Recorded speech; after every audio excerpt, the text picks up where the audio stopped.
So, ayan, may nag-comment na naman. Hindi ka po ba nahihiya na naka-bra at panty ka lang?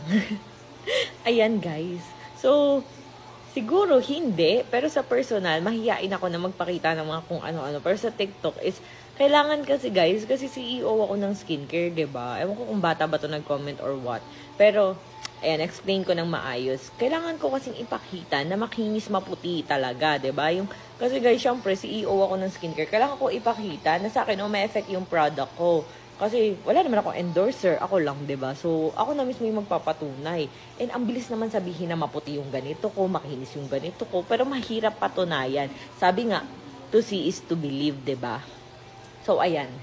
Hindi ako nahihiya kasi nag-earn ako ng money doon. And marangal po yung trabaho na to na nag-endorse ako ng product ko. Kaya, libo-libong distributors ko ang nagkakaroon ng benta. Ayan, kapag ginawa ko yan. And hindi ko siya ginagawa for no reason na gusto ko lang ipakita yung ganun ko. Gusto ko lang ipakita yung ganun ko na wala akong pinopromote na brand and hindi ako CEO, ganyan.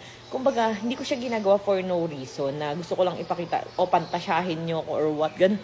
So, meron kasi mga taong ganun, pero hindi ko naman nila lahat, ha. May mga tao rin na for the upload talaga ng mga ganung bagay. So, ako, ginagawa ko lang yan para lang maka-attract ako ng mga customers, hindi mga lalaki, mga customers na bumili ng products ko. Kasi sabi, wow, effective nga ang kinis na buntis. Ganyan, parang mga ganun, diba?